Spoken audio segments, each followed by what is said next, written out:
Yes. Trustee Signorella, Yes. and Supervisor Mullen. Yes. Okay, consent agenda is established. Now I'll ask for a motion to adopt the consent agenda. Make a motion to adopt the consent agenda. I'll second it. Okay. Any questions on any of the items individually? No, none here. Then I will ask for a vote on adopting the consent agenda. Trustee Reedy, Yes. Trustee Allen, Yes. Trustee Chapman, yes, Trustee Signorella, Yes. and Supervisor Mullen. Yes. Since nothing was removed, we can postpone indefinitely item number 7. Which brings us to item number 8, discussion of and potential action on salaries of elected officials for 2021 to 2024. That should be 25, right? Oh. So for tonight, I wanted to give you the information we had discussed on the last meeting, some additional some analysis, shockingly a spreadsheet of a couple tabs in it where we're going to start looking over, see if you have any specific questions about what I did, if you have anything additional you want. We don't need to take action tonight. We have still another 2 months before we have to take action. But I wanted to make sure that everyone starts getting all the information they need to feel comfortable with moving forward on this. Does anyone have any specific questions about the information from the packet? Sorry. The only comment I have is it was very helpful. Oh, good. Yes. You've now been exposed to my nerddom on how I analyze things.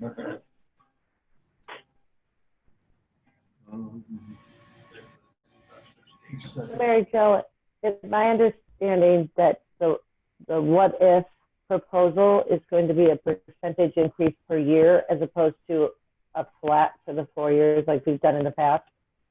So let me explain the what if tab. I think it'll be helpful. So the first section says what if current CPI from actual 2021 salaries. On the bottom part with the percentages is simply a calculation of what the increase was year to year in the past. And then what if we applied CPI standing about 1% right now over the last 12 months. We just applied that year to year, what would it look like? So just purely what would that look like? If we look at the past year's COLA, cost of living adjustment is the next piece down. Then that would be, you know, what would it look like if we apply the COLA to the next 4 years? And then the next one is what if we start with 2005, 2006, the first data point we have that we collected, and apply the actual COLA that was applied at a federal level to each of these. So you can see what would happen if we had simply done COLA for the last 15 years. Where would each of our salaries have ended up in that scenario?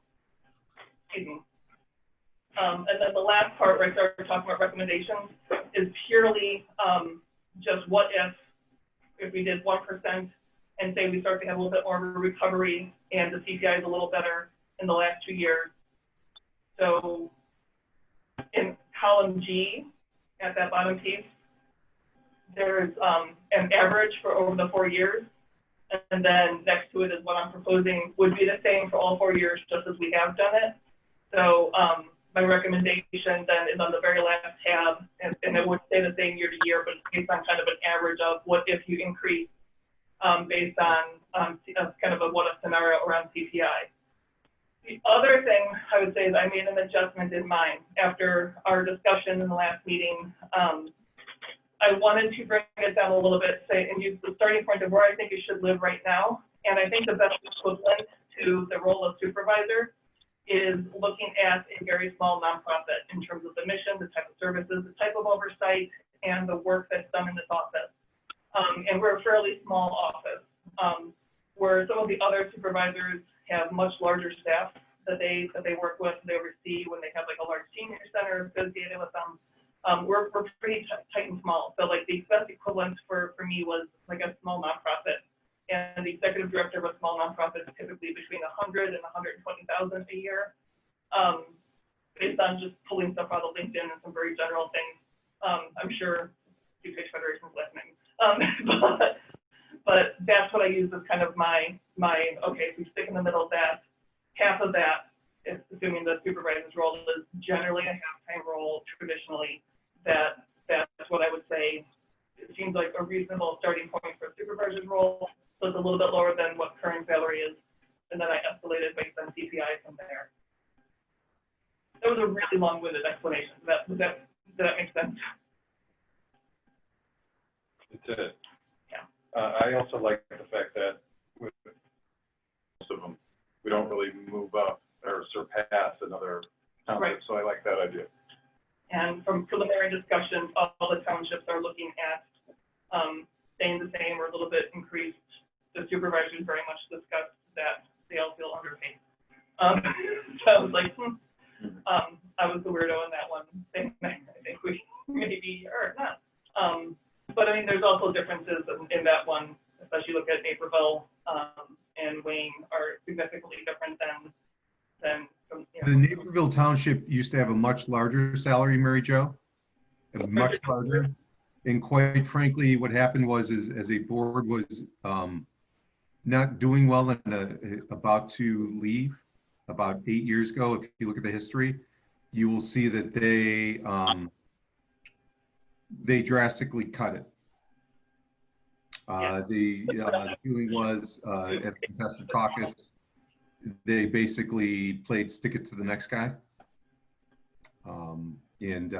That's one reason Naperville went from being the highest paid clerk and the highest paid supervisor to very, very low as it became apparent that that those people would no longer be able to win at a caucus. They, like I said, especially when you consider that the highway in Naperville Township is now ran by the supervisor as well. Not yet. At the next. Will be, you know, that's just kind of just anecdotal history there. On your tab for township breakdowns by position, I would just note that you have a column for trustee that says per meeting. And I think that really should be reflective of per month. We don't get paid by the meeting. Yes, you're right.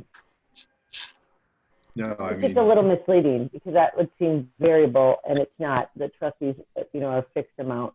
Yeah, no, you're totally right. Sorry. No, it's good. no, Yeah. Okay. So, like I said, this one we don't have to take action on, but I wanted to see if there was anything else you guys wanted to, before making any decision, and I wanted to give you some time to look through the data, the recommendations, make some suggestions. I also, John handed me a little extra data point around our parcel counts in every township. So that's a good metric for assessor. How many parcels do they have to go through, and are they responsible for township by township? So I can send that out also. But I wanted to get just a gut check from y'all on, is there anything else you want? And is this an approach that is found in your guys' opinion? Well, let me make an argument for a little slightly bigger increase for the highway commissioner. Please do. I think if you look at the number of miles in the services that we deliver, I think we deliver more services than any of the other townships. I don't think the ones within miles of road that we have, or the ones that are higher, have any brush pickup at all. And several of them, two of the largest, don't have any leaf pickup. And then I think some of the highway commissioners next year are getting, like Winfield, I think is getting a pretty substantial bump. And I just think it should be more in the middle than rather than towards the low. Okay. Do you have any specific suggestions, or just kind of go back to it and take another look? Yeah, just go back and take another look. Okay.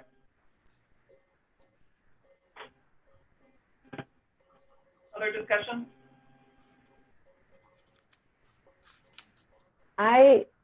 I personally don't feel that the trustee role needs an increase of any kind.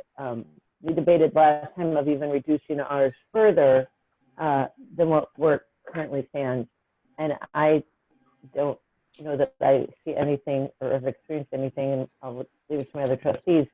But I think that the current amount is a fair and equitable amount for the trustee role. And if that would allow us to hopefully help with, the assessor and the highway commissioner and keeping them funded at a level where we have, we can attract the right candidates as well as, compensate them for the time and what's relevant to, like what Ed was saying. So that would be my only comment. I appreciate you've adjusted down the supervisor. So I think by adjusting down the supervisor and maybe keeping the trustees at the current set amount, we could have a little bit more to Cutting in and out. review with. Yeah, I agree with Kathy on that too. The higher electeds, the full timers probably deserve a bit of a raise to keep them similar to the private sector. And if my memory serves me correctly, I couldn't read these graphs very well. Maybe before the next meeting I can get a hard copy, but I believe we froze our trustees and gave the higher electeds a minimal raise till 4 years ago, and then before that, 4 years prior than that, I believe trustees took a 3% pay cut, and I think the higher electeds were froze. Does that sound right? So in the previous 4 years, everything was the same except trustee was a little bit higher and assessor was a little bit lower. So the assessor got a small increase and the trustees came down a little bit. The previous 4 years to that, it was, it increased year to year. And the end point of that, let's see.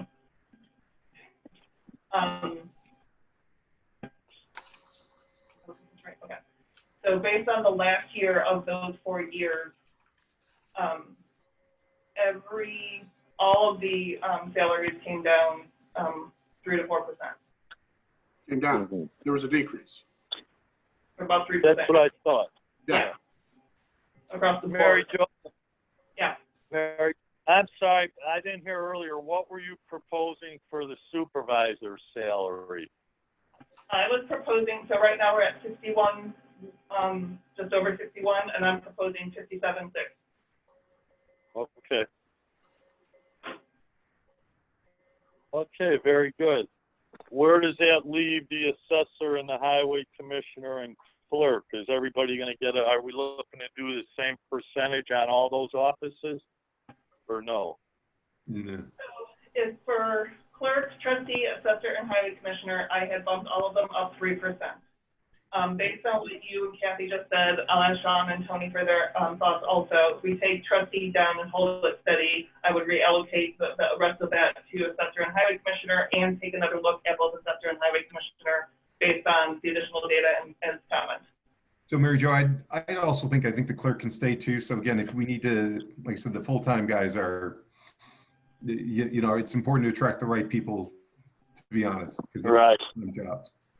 And I think they got behind their scale, the growth a little bit several years ago. But I mean, like I said, those are jobs, I see those guys there every day. Which is certainly, at least in the highway departments, more than I've seen in my 16 years on the board. I've seen Ed there the vast majority of the days. Like I said, and not to, make his head too fat. And I think that's appreciated. And the other thing Ed brought up in the last meeting that I think is also very relevant is with John Quinn resigning. Sorry, not resigning. Potentially retiring in the next couple of years. Sorry. I believe that that will require even more time of that position moving forward. So, like I said, whether it's again, there's an election in 7 months. So no matter who that is, we want to make sure we've got somebody who can, quite frankly, be there every day and make that the focus of their everyday lives, the way Ed has. If by whoever sits in this chair by the end of the next term, or by the middle of the next term, it's going to be more than a full-time job. Yeah. So that is my conversation. I'm good with foregoing the cost of living adjustment for the trustees. Okay, great. I will take all this feedback and make some adjustments.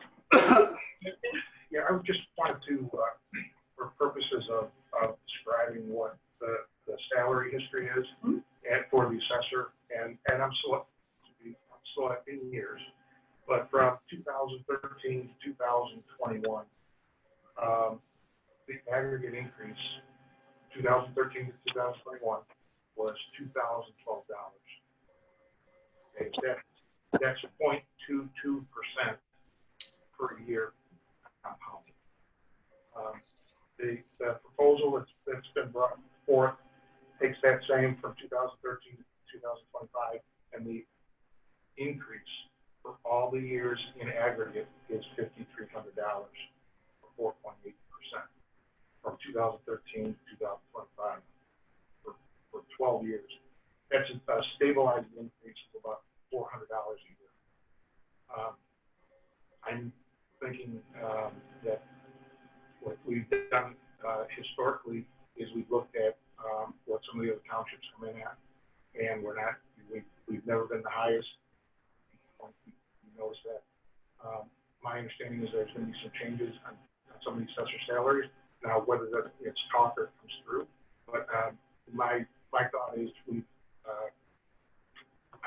I'm the most senior assessor in DuPage County. I've been here for a long time, and I think that fitting in the middle of what the other assessors are making, I think that's only fair.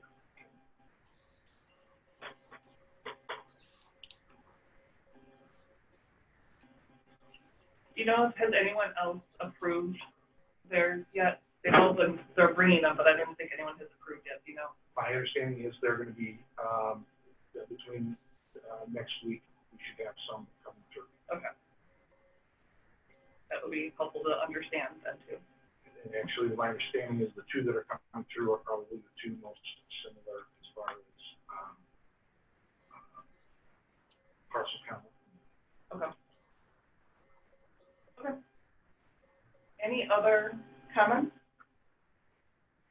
Great. I will take this discussion, put it in another spreadsheet, and come back with another set of recommendations and chat with you guys about it. But yeah, that was great. This is what I wanted to get out of tonight. Was really here's the first pass. Please give me comments. So great. Thank you very much for putting these spreadsheets together. They're exactly what I was looking for. So thank you. You know what kind of dork I am about this. Yeah, nice job. It's nice to have a dork around. It is. Great. So that brings us to the next item, which is discussion of potential action on joining the Metropolitan Township Association. So I did reach out to the MTA and got an email from them. I included the email in your packet because the supervisor who runs MTA, who's the chair of the MTA, gave some good information in the email about what the association does and its legislative advocacy. They use their contract with Mark Hart.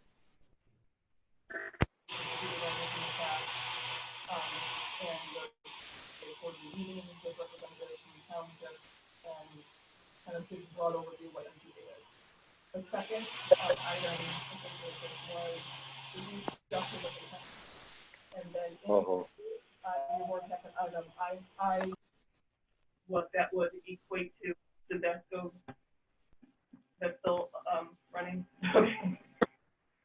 Sorry, the speaker noise is going to hear us. Okay. Well, you faded away. I don't know what happened, but all of a sudden. Yeah, like the speaker went to sleep for a minute. That's why I wanted to make sure you could hear us. Oh yeah, now we can hear you again. So we didn't hear what you basically said for about a minute. Sweet. Correct. Okay. So I included two things in the board packet related to Metropolitan Township Association. So first is an email that the supervisor, who's the chair of MTA, included some information about their activities, their legislative advocacy, and their meetings. So just a broad overview of what MTA does And then the second item was their dues structure. So that item in black is their overall dues structure, what they provided to me. And then there's annotations in it in blue that I added in to say, based on their dues structure, this is what it would equate to for us to join MTA. So at the end of the day, it'd be $2,200 for Lisle Township to join the Metropolitan Township Association. How much was that number, Mary Jo? What was that? How much? $2,200. Yeah, $2,200 for the year. Are we What hearing are we paying? What do we pay for TOIA or TOI or whatever? TOI was I think that was $1,500, wasn't it? $1,800. 1,800. Sorry. Mary Jo, are we hearing anything further on some of the other townships, what their plans are? So seven of the other 9 townships are already in MTA within DuPage County. It's us and one other that haven't joined yet, and we both said we were bringing it to our board. Gotcha. So I don't know the other who hasn't brought it up yet, or if they did bring it, I just haven't talked in the last month. But I stick with my comments from last meeting. I'm in favor. Yeah, I feel the same way about it. I think it'd be a good group to join. They're more locally situated instead of Southern Illinois. And I'd be all for it. Would you entertain a motion right now, or would you like to discuss it some more? Absolutely. Go ahead and make a motion. We can discuss further. Yeah, I'd like to make a motion that we join the Metropolitan Township Association. I'll second it. By Tony. So any further discussion, questions? Not for me, I'm good. Okay, then I will ask Bob for a roll call vote. Trustee Reedy? Yes. Trustee Chapman? Yes. Trustee Allen? Yes. Trustee Signorella? Yes. And Supervisor Mullen? Yes. Okay. Okay. Great, thank you. We will join the MTA. I will follow up with Supervisor Barr to get through all that process. Okay, so next up is the discussion of and potential action to approve a proposal on the mental health study. So just a quick reminder, background. We did, coming out of July, say, let's go ahead and look towards producing a study, seeing what it would cost, seeing what would it take to identify what our biggest needs are in Lisle Township around mental health. And since we did not currently have enough information to approve for the referendum on for a mental health board, that a study would be an appropriate course of action to understand better what our needs are and see if through our own services being expanded or through a mental health board, we will be able to meet the needs that exist. So I did reach out to and have been working over the past month or so with the DuPage Federation for Human Services Reform. David Roth, our executive director, is on the Zoom with us, as is Jordan Durrett, who is the primary point of contact for the study. We've been talking a lot about methodology and more geeky stuff like that I enjoy. So I just wanted to, they're on to address any questions as we have them. But I wanted to kind of let you guys know my recommendation, having spoken with the Federation a few times on this, talked through the methodology, talked through the approaches, is my recommendation is to go approve this under funding option 1 for $25,000. I can leverage money in our budgeted contingencies and underruns plus our mental health line item to be able to afford this. The main reason that I think this is really important is using the full methodology that is under option 1 will let us find out things and do a more comprehensive analysis and project on identifying what our needs are. The baseline, the basic approach would have interviews and things like that, but there's bias because of the topic of mental health that people aren't always willing to come forward about stuff. If you introduce focus groups into the methodology, it removes some of the bias that individual interviews have, especially on topics where people feel privacy is an issue or they're worried. The next layer of methodology that's introduced for this particular option only is the unobtrusive method. And there's a paragraph in the proposal around unobtrusive methods. And the reason this part is really important is that it continues to remove bias from the data set, gives us the most clear and clean set of data and research that we can possibly get, as well as enables us to work with a population that's very stigmatized. The unobtrusive method is very appropriate in applying to a population that is really concerned about exposing themselves in some way. So because we're talking about mental health, and it's one of the leading problems in tackling the issue of mental health is the stigma around it, that methodology is really important to include in the study. So therefore, doing all of those three methods as part of the overall methodology of the approach gives us the most comprehensive evaluation for what's needed in the township. And then the second part of that are the deliverables we'll get out of this. In option number one, there's two deliverables that are really important in addition to just the report of all the findings. One of those is a set of infographics that will help explain the data and the research. And one of the reasons I think this is going to be really important to have is that if we were to expand our services, or even if we were to say this is important enough that we as a board would want to pursue the mental health board, we were going to need public support and a really solid public understanding of what we're trying to accomplish and why this is important to our community and what the real issues are. And infographics really help explain data and especially anything statistical to the public in a very clear, concise way. And then the other deliverable that we'll get with this is the mapping deliverable. So this isn't just a geographic mapping of locations people can go for services. This is a little bit more also process mapping. And one of the things we discussed in July was if we were to hire someone on, a really valuable use of their time and their energy would be helping our residents understand how to navigate all the processes involved when someone's in a mental health crisis or facing a child who has developmental disabilities that they don't know where to go, who to ask for help, or dealing with substance abuse. So this mapping effort would really support any outcome and then allow us to be able to run really quickly with having somebody come in and start providing that service while we're identifying exactly how we fill the other gaps too. So that's my evaluation of the proposal and why I think the first funding option is the preferred alternative. Mary Jo, I have a quick question. Yes, please. Okay. And with the mask on, it's hard to tell if you're done speaking, so let me apologize. Will this, and if I missed it, I apologize. I just looked through it again. I tried to find it. Regarding the time frame, would this permit us to perhaps have this information before we need to, let's say, pass the next budget? Yes, so time frame for completion is 4 months for option number one, or 3 months for the other options, which we kicked it off, pretty quickly. We have that in the last quarter of our fiscal year. Okay, that's, like I said, to me, it's just wanted to make sure that we were, and I missed, oh, I see, it was under the individual ones. I was looking through the text. My apologies. But it would be early enough for us to make budget decisions. Do we need to consider hiring in the next year and things such as that? So, right. Okay, I think that's good. Thank you. I apologize.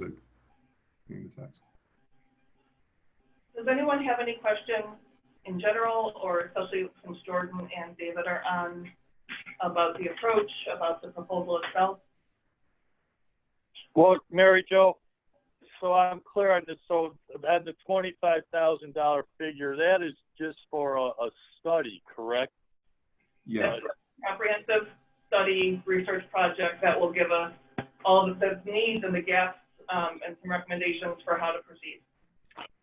And then the end result would be, though, if at some point that we would have to set up another taxing body, correct? No, Mike, that's not it at all. No, not necessarily. So the idea of this study would be, it'll help us decide if we can do it through simply hiring inside of the township and providing expanded services around mental health as with our own staff, or if a mental health board is a better approach.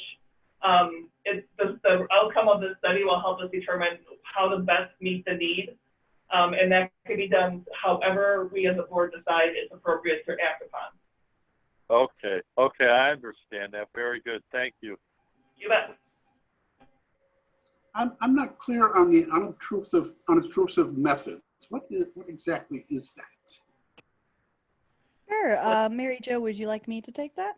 Yes, that'd be great, Jordan. Thanks. Sure. So hi, folks. My name's Jordan Durrett. I'm a research analyst with the DuPage Federation. I got my Master's of Public Policy over at University of Chicago. I've done studies throughout my career that are similar to this. And the thing about unobtrusive methods, that would be doing some digging and some research, especially around forums and things, and doing some textual analysis of social media posts, forum posts, looking at if we need to certain Facebook groups and things like that, because what we'd be looking for there is a way to observe people, especially who use mental health services, in a way that doesn't interfere with their day-to-day and living activities. And then you get kind of a more objective view of how they're accessing mental health services, and some of the maybe barriers, and also some places where maybe Lisle Township does better than other townships. And it's kind of a better way to get an unbiased view, especially of a stigmatized population who might be afraid to talk about certain things. So how would you know if somebody on Facebook availed themselves of mental health services within the township? So in Lisle Township, I'm not too sure about what Facebook groups you do have, but I do know that there are certain Facebook groups for individuals who use NAMI services and things of that nature, which is a county-wide thing that your constituents would be using as well. So part of this— Jordan, yeah, sure. do you mind if I jump in? Sure, NAMI, please. could you explain what NAMI is? Yeah, sorry. Yeah, NAMI, they're the National Alliance for Mental Illness. They provide a lot of peer support structures. So they have a lot of access to people in DuPage County, and they provide county-wide supports who either have loved ones who access mental health services, or people who access mental health services themselves. Yeah, so really, that's a very good question, Mr. Young, because part of the unobtrusive methods and part of why it does take a little bit longer is because you really have to vet the sources you're looking at. I guess to me, it sounds like it's almost a violation of the Mental Privacy Acts. On Facebook and say that you've contacted somebody or followed what they post on Facebook and know they have access to some mental health provider. Well, sir, everything would be public information. This would not be me pretending to be somebody that I am not. I do take ethical concerns very seriously. So all information that I would be finding would be public in nature. So it wouldn't be infiltrating a private group unless I had specific permission from that private group. So yes, thank you very much, Mr. Young, for bringing that up, because I think the ethics of this are very, very delicate, and we don't want to abuse anybody's trust in us. The only means by which any access would be gained would be voluntarily. It would be, for instance, Jordan, if you'll allow me to expound a little bit, if there was a group that has formed for mutual support, and it could be within NAMI or elsewhere, and they're interested in making a contribution to this analysis, and so they would say, you know, we have this conversation on a regular basis, and you would be willing and most welcome to take a look at what it is that we talk about, so that you could get a better idea of where we're seeing the problems or the gaps. So it would all be above, there would be nothing hidden or unknown about our presence. Okay, thank you. Thank you. Mary Jo, I would just like to say I really did like this approach as well. I think because many of us come maybe from a bias of our own perspective of the mental health issues we have in our own families or in our own around us. And I like that this is going to be much more of the broader spectrum across the county and across, you know, whatever David and Jordan end up finding, right? That's what we're looking for, is to see, so it doesn't just come from a personal perspective. So I definitely support the study. I think it's what we needed prior to being asked to do the mental health board. So I'm glad we're finally now able to do it this way. So it has my support. So with that,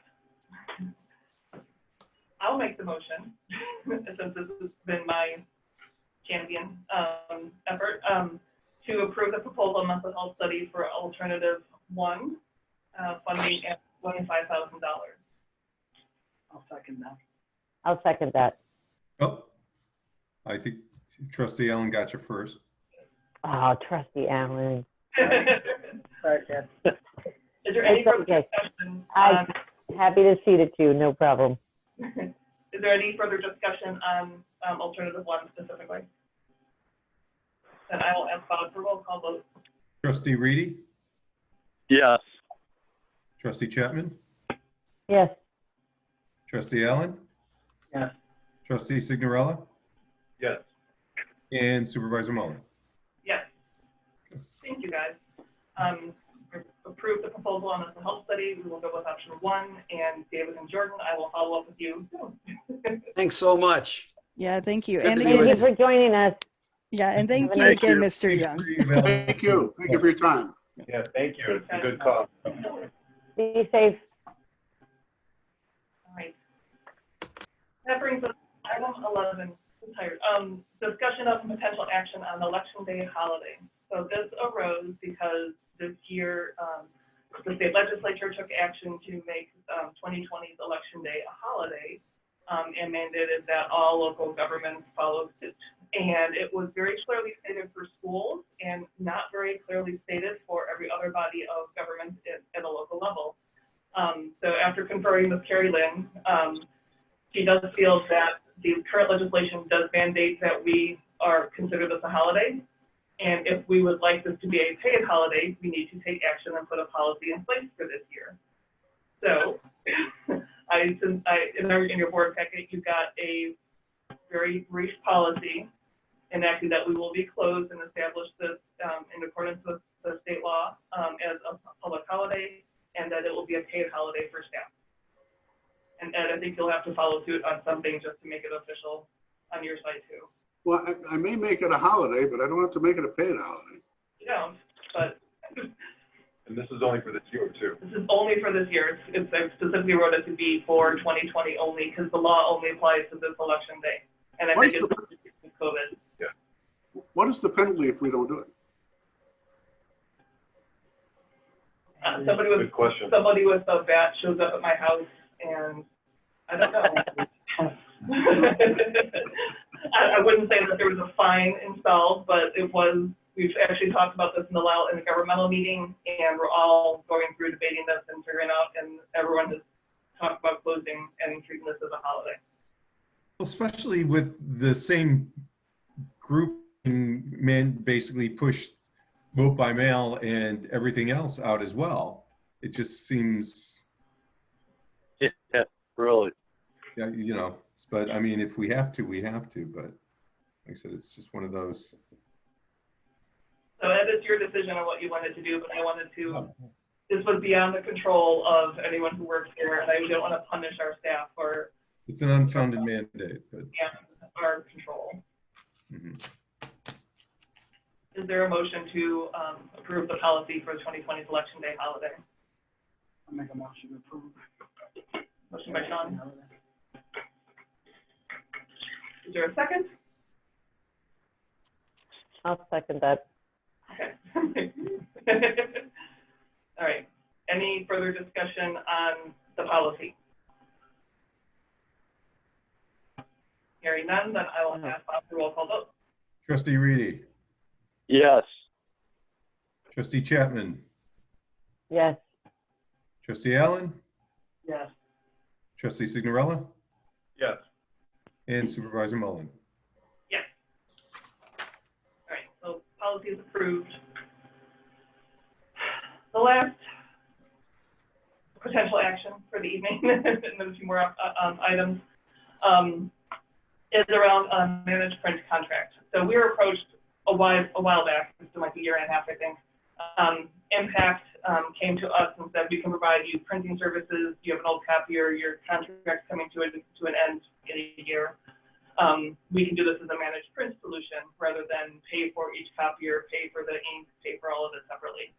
Our contract with Xerox ends in November, and when Impact approached us, we needed to kind of figure out the terms of our current contract, and in the last couple of months as well, Xerox has started offloading all of their contracts like ours, these small contracts, to small vendors that represent them. So Green Office Partners took over our Xerox contract essentially in working with us. So I went to Green Office and Impact and asked them both for solutions on, they both came out, they walked around, they looked at what we have.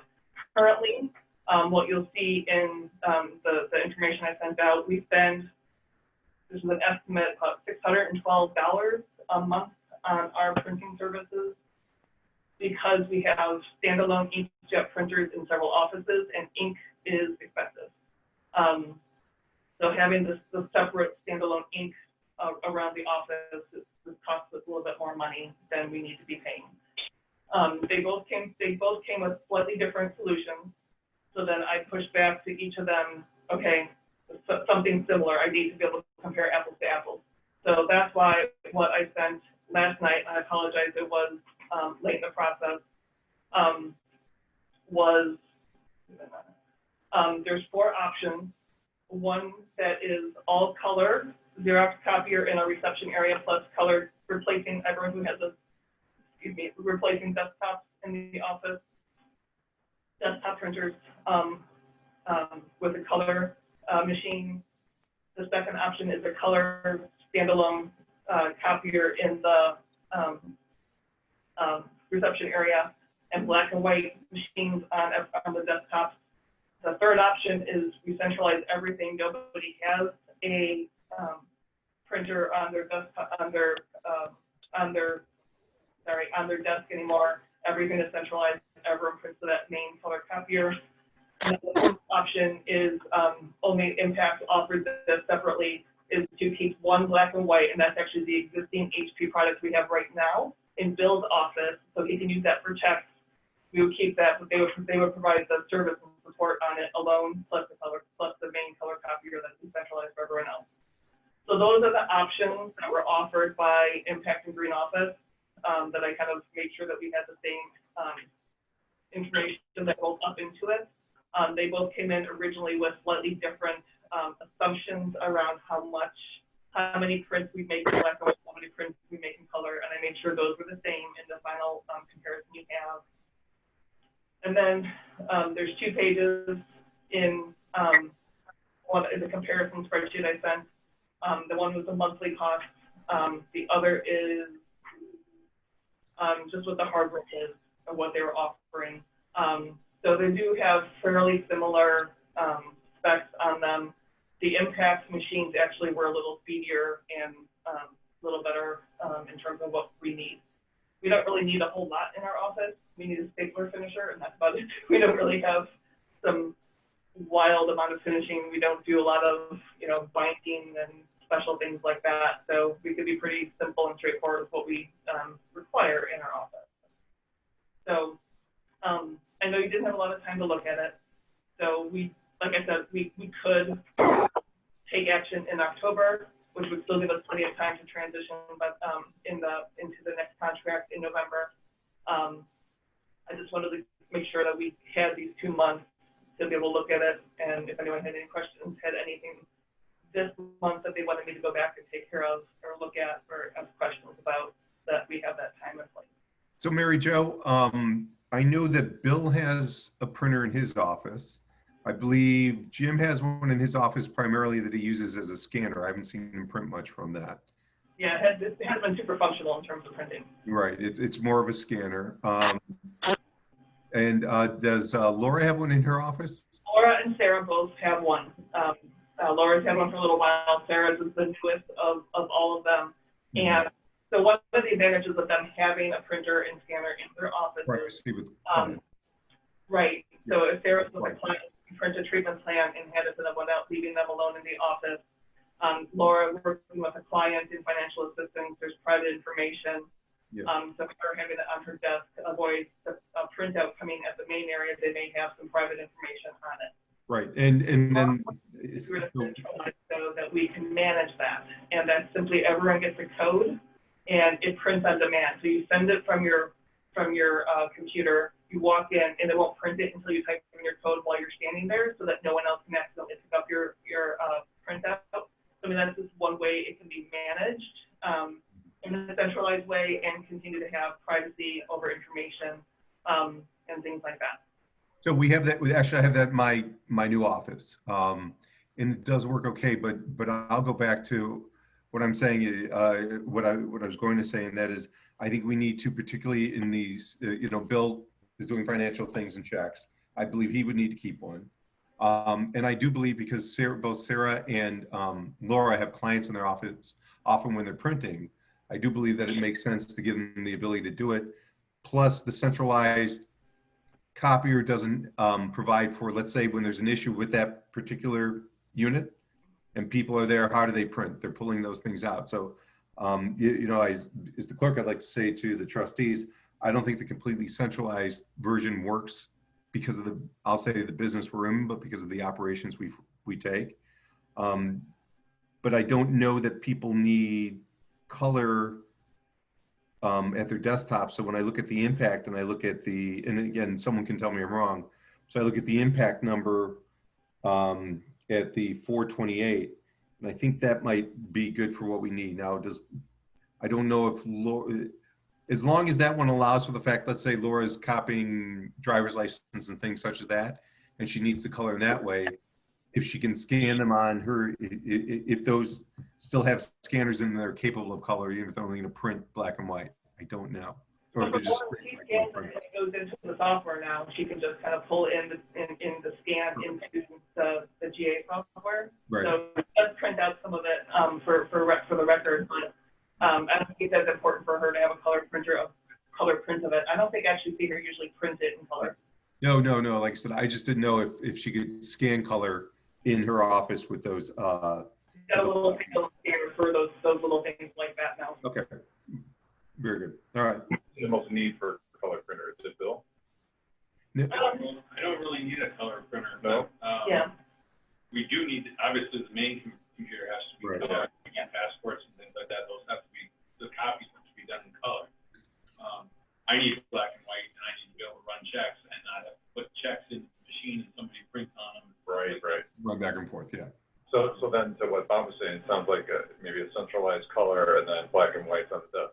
Yeah, I think that's actually doable, because any color printing, I think that's being done from each office is usually materials that we're bringing to a meeting, something like that. Sarah does that a lot, and she'll print out like brochures or flyers about something and bring those along.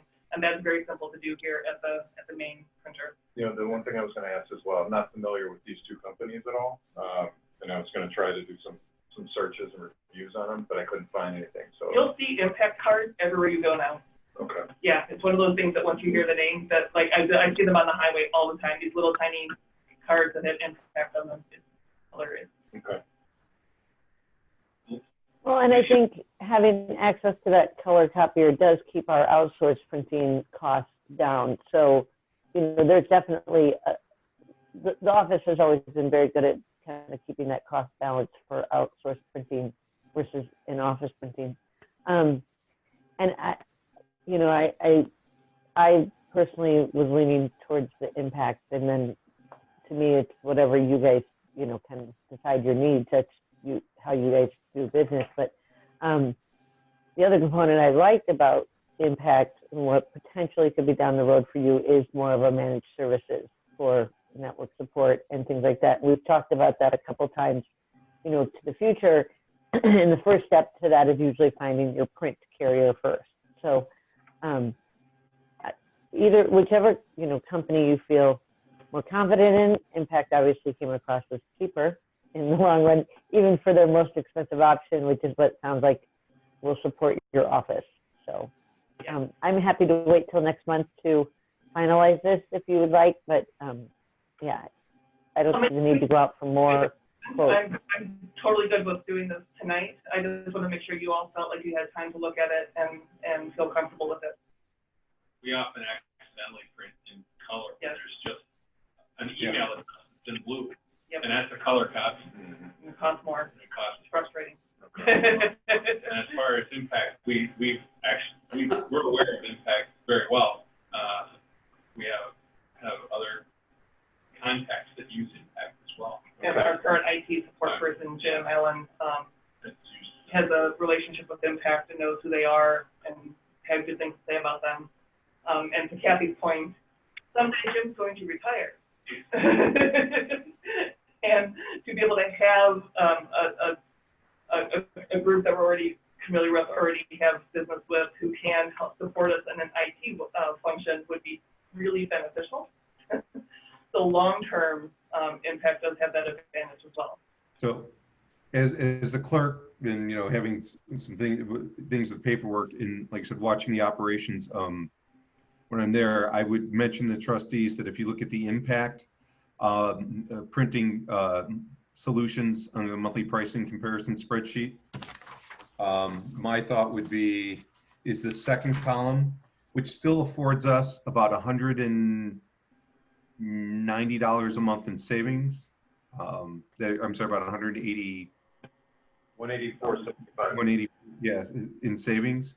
I think would be the best impact. Or sorry, I didn't mean to use the word impact, but would probably be the best course whether we did it this month or next. But I like I said, having been around the office, seeing how it goes, as long as people continue to have their scanners at their desk and can print those critical things they need. And I'm confident this still comes with the ability, if they have to do something color, to do the printed code secure out at the things as well. So that would be my thought if we wanted to do with that one. So that's, like I said, it's the paper. Mary Jo, are you looking for approval to have a contract set up? We don't have a contract, right? You just give us the cost comparison.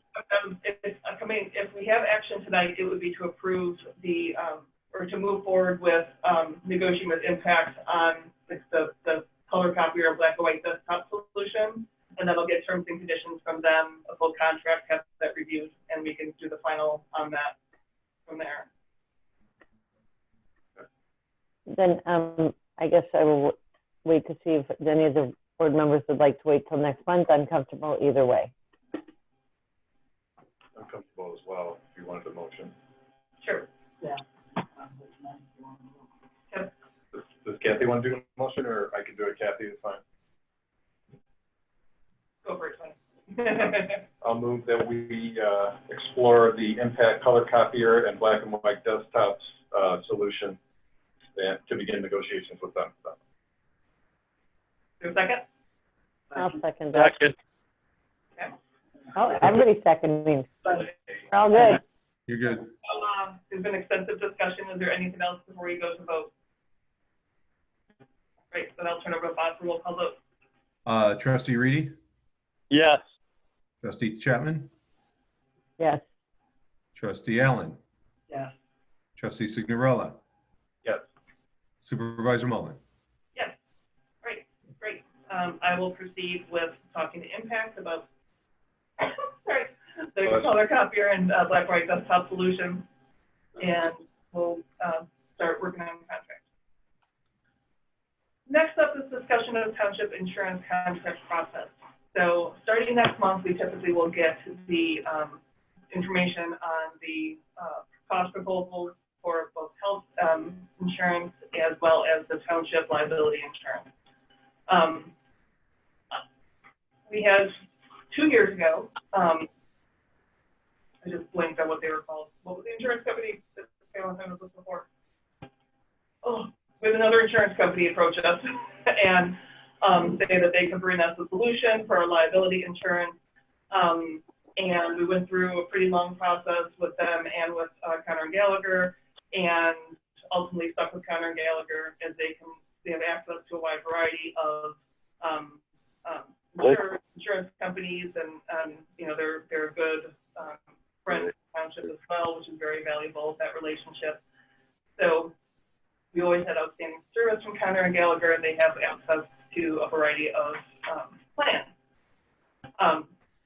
Last month, I had somebody come in, maybe 3 weeks ago now, from Task Insurance Group, and asked to make the same pitch that we had 2 years ago. So it's actually the same person who was with the previous company, now is with Task.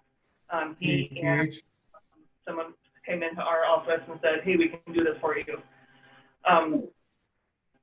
I was just hesitant, I'll be honest, about going through this expanded process. We just did it 2 years ago, and it didn't really change anything, and we do have a really good service from Conner and Gallagher, and they have access to pretty much every provider that we would be able to get through TAP. There's one provider they said they could bring that Conner and Gallagher can't. It's another pool provider who has, similar to what Torma does, they have a rebate system where if the pool, you know, has money left at the end of the year, they rebate a portion.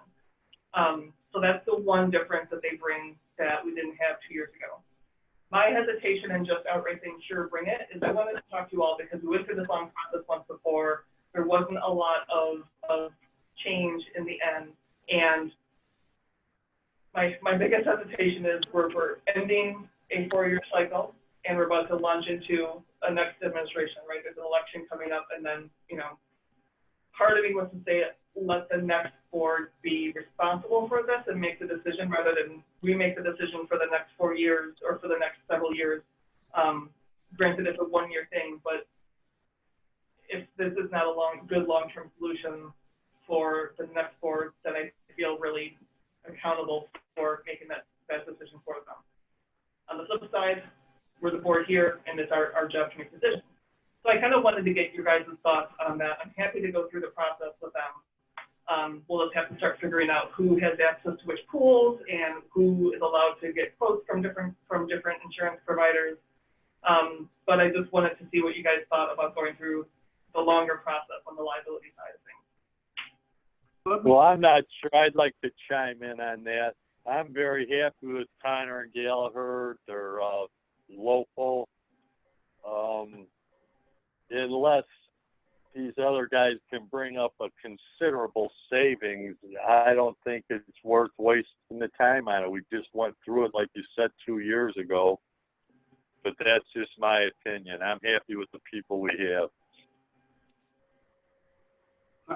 Let me say a couple words here too. First, the way we came across Conner and Gallagher is because they started to work, and I still think they do it every year. They have their employees come down and work in the food pantry each year. And they donate significantly too. They're good donors to Lisle Township. That's how the introduction was made. And they have just been remarkable in the service that they have rendered the road district throughout the years since they've been here. We have an excellent working relationship. I think they have saved us many thousands of dollars through their various suggestions on the insurance programs that we have. And last time, I know Mary Jo spent an awful lot of time, and I spent some time going through to compare the other providers that came in, and they were the best. And it was an awful lot of time invested. And I think you have to do that from time to time, but within 2 years, in the service that we get, I would suggest to the trustees and the supervisor that we stay with the existing provider.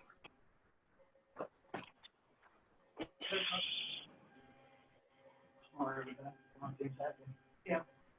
I'm pretty new, so I'll defer to They're very easy to work with. They've always been very responsive. Whenever we've had small issues, they're right on top of it. And I really appreciate that about Conner and Gallagher. And they've provided a lot of classes for our employees to minimize costs, have they not? Yeah. Yeah. And, you know, they help, like, so it's partially Conner Gallagher. They do some on-site trainings also. I've gone to one of those. They also do ICRT themselves has offered training to us. I think ICRT is actually who did the sexual harassment training, right? Or anti-sexual harassment training. And they offer a variety of online classes, which, you know, some of that same stuff was what TAP said they can bring, but we already get that. We already have really great service. So that was what kind of made me pause. They weren't providing me a lot of differential other than maybe we can do well on price, but it's probably going to be really close no matter what. Can I ask a question, Mary Jo? Is this something that, do we go to Conner and Gallagher though and ask them to rebid, or how does that process go? So in the typical year, they'll send over the next year's policy proposal to us next month. If we wanted to give TASC an ability to propose also, we need to sit down with Conner and Gallagher and with TASC and decide which insurance carriers they each can go after, because as soon as one of them pulls a quote, they shut out the others. Yeah. So we would have to make a decision on who gets what pools and who gets which carriers, and then we would move forward and get quotes from both, like we did last time. Bill pulled up the name. It was Corkville was who the group that worked with us last time, and we do a side-by-side comparison of all of those different coverages, how much different right, everything associated with that. I understand. Yeah, I would be happy staying right where we're at. Well, I think we need to be aggressive in their pricing. I mean, if they're going to save us $5,000 after we spend $10,000 in staff time and end up with the same carrier, I mean, from my perspective, we just did this 2 years ago, a full review. Right. It's not even coming down to, gee, who might be in the office next. It's continuity of training and the things they've done to help us save money, because they brought down rates over the last 5 years. So Tony, is when they provide training, they actually report that back to the carriers, and we end up getting discounts because of all that. So that's one reason why, we consider their services very critical, because it helps us save money, and our employees get very good training. And I really haven't heard the employees, of course, no one enjoys all that training, some of it, the aspects of it, but it's usually pretty solid from what I've heard, the feedback from Ed's guys, and I think from Bill as well. So the last review was 2 years ago. Before that, when was it done? Are we on a 2-year cycle with this? Or no, it was.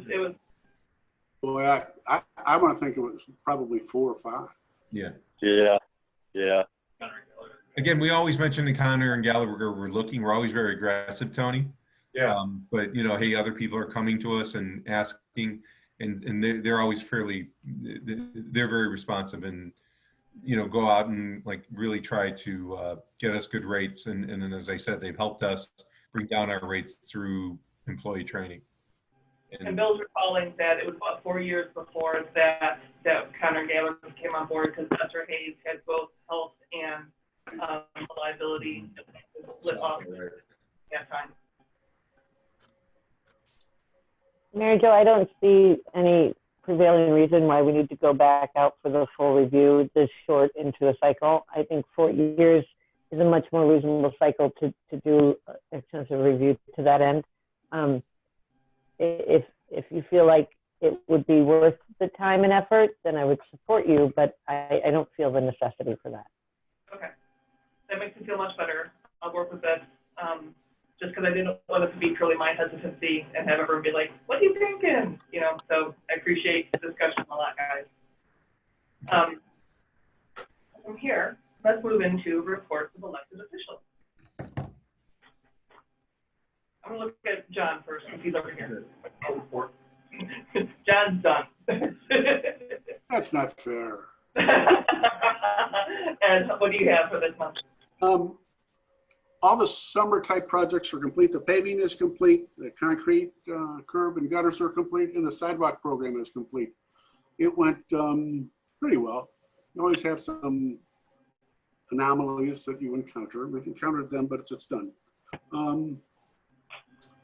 You got a note on the healthcare reinsurance for the road district and its employees.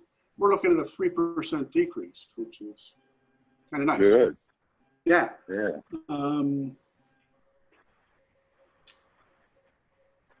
The Village of Lisle contacted me. They are in the process of attempting to install a new fuel island to replace their tanks that are close to the railroad tracks. I think they've always had some concern about the vibrations in the soil causing some sort of problems with the tanks. And the tanks are 30 plus years old.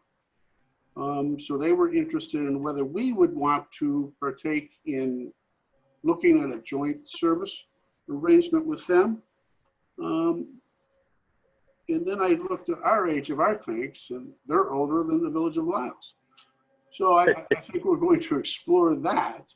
Don't know whether it's going to go anyplace. Right now, the village serves the Park District and the Fire District. And I think they're having some trouble with the location of it. And I was thinking perhaps, you know, if we did a joint thing, it might be beneficial to have a joint fueling station on our property. I think it's pretty easy for everybody.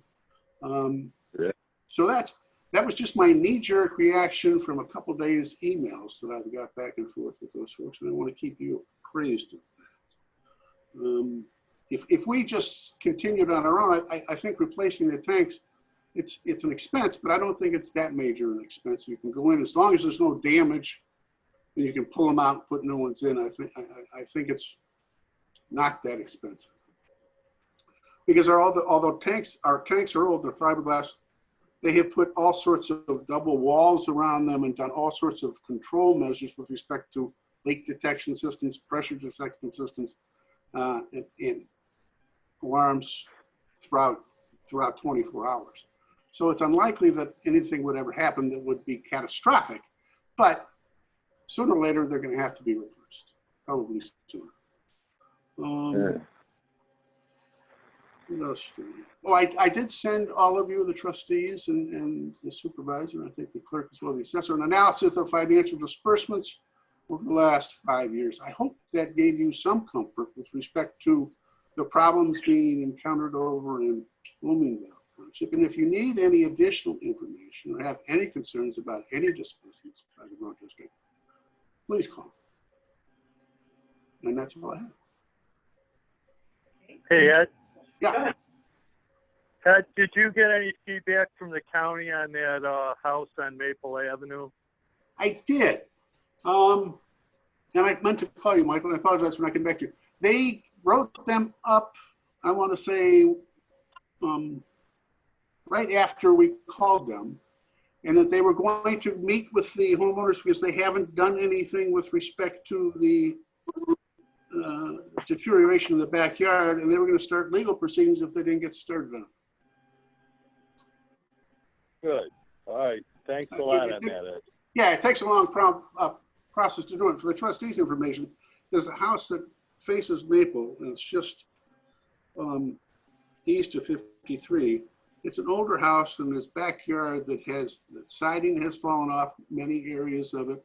They have a pool in the backyard, which is completely collapsed and dilapidated. Skunks are living in the pool, in the voids created by the pool that collapsed. And the neighbors were complaining. So we contacted the county and tried to get them going as fast as we can. And they're responding now, and it should be fixed shortly, we hope. We hope. Yeah, and that was an in-ground cement pool, not one of the above grounds. Right. Just a deplorable backyard, unbelievable. Well, thanks a lot for that, Ed. We appreciate it. Yeah, that's what I'm hearing. But it's a safety hazard, too, when you have a pool like that for kids to get in. The fence was not sufficient to keep children from running over if they wanted to play. Oh. Thanks, Ed. Yep. So on my side, I want to thank Trustee Reedy, who's agreed to be the fourth signatory on our bank account. As senior trustee, he gets the honor, unless anyone has any objections. Our audit was submitted to the state, and got discussed last time. He was here talking when we approved the financial audit, and we have the signed hard copy that's going to the clerk tomorrow, I think, and that'll be totally buttoned up. County clerk, so to be clear. Waste hauling transition is done.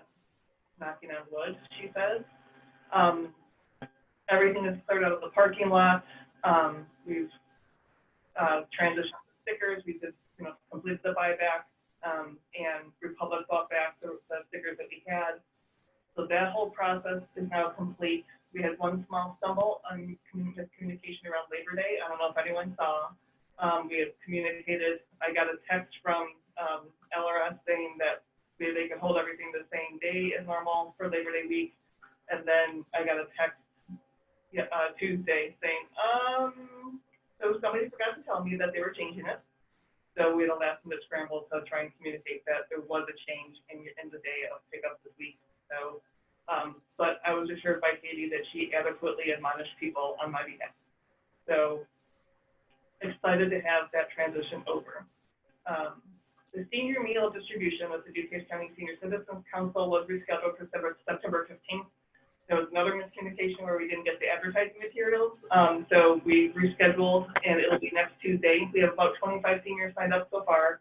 And I'm going to ask tomorrow on our intergovernmental call within Lisle to just do another communication push. A lot of other agencies and Triad was helping push out the information about this, and just send out a reminder to anyone. So like the Park District was, I know Debbie was communicating with her email chain of seniors that they work with. So hopefully we can get a few more people signed up for that. And they also changed the timing on us. It's 11:30 till 12:30 rather than 11 till 12. So if anybody would like to come volunteer still, be here about 11 to help out. And then I've got a few announcements from Jim. We're doing a vehicle inspection for seniors because of COVID-19. We're not really able to have the traditional car care safety clinic that Triad usually sponsors, and we host here in our offices or in our facilities.